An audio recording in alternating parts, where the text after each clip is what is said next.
Hey, where do you find breakthrough innovations for your business in your industry? Not likely where you think it might come from. History shows that the source is surprising. Stick with us for more here on Wolf's Watch.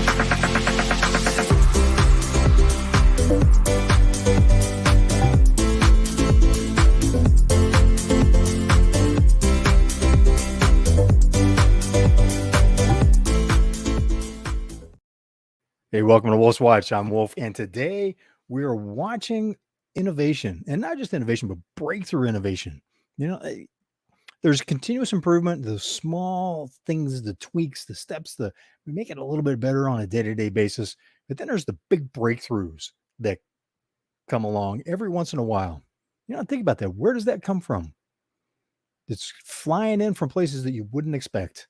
Just think about it. When Einstein was working on his famous equation E equals MC squared, sorry about that, Professor Einstein, um, he was not a known professor. He was working as in a telegraph office, if I remember correctly. Put it in the comments if I got that wrong. I'm sure you can be more than happy to correct me on that. But a lot of times, big breakthroughs come from outside of the profession, outside of the industry, outside of where it's expected to come from. Partly because the people that are in the know, that have all of the stickers and the experience and everything, they're on a set path. And often the breakthrough innovations come from people that are looking at it a little bit different. I mean, imagine creating during World War II, there was a patent created for a device that limits jamming of electronic signals.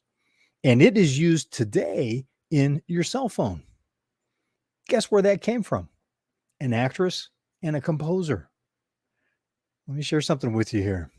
So the co-developers of this technology were an actress named Hedy Lamarr, who was born in Austria, and a composer who wrote 5 symphonies from 1930 through 1955, named George, and I'm probably not going to get this name right, and I apologize for that, but named George Antheil. So think about that. 2 people from the entertainment industry in the middle of World War II develop a groundbreaking, hugely important.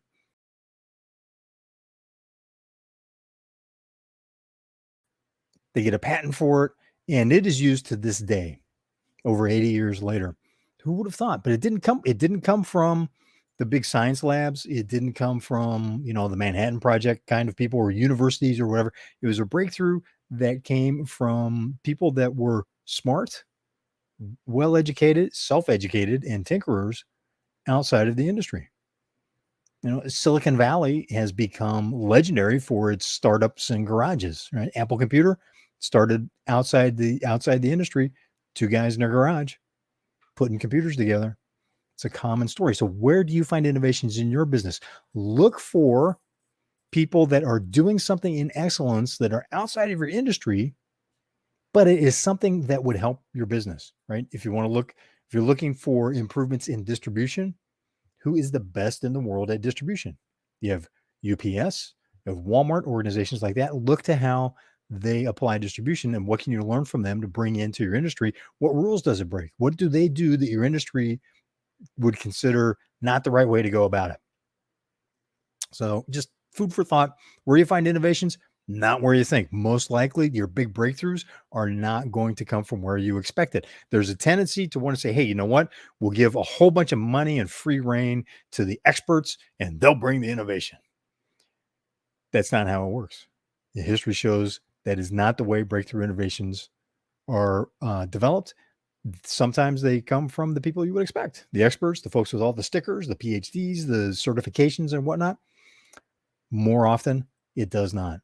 So look outside of your industry, look at what people are doing that would potentially benefit. They're getting a result that you want, and they're doing it in a way that would not be considered conventional or even acceptable within your industry. See what you can learn and unleash your team's expertise on developing a breakthrough innovation in conjunction with them or on what they learn from them. So that's today's Wolf's Watch. I'm Wolf. Thanks for being part of the conversation. This is Wolf's Watch. I will see you on the trail.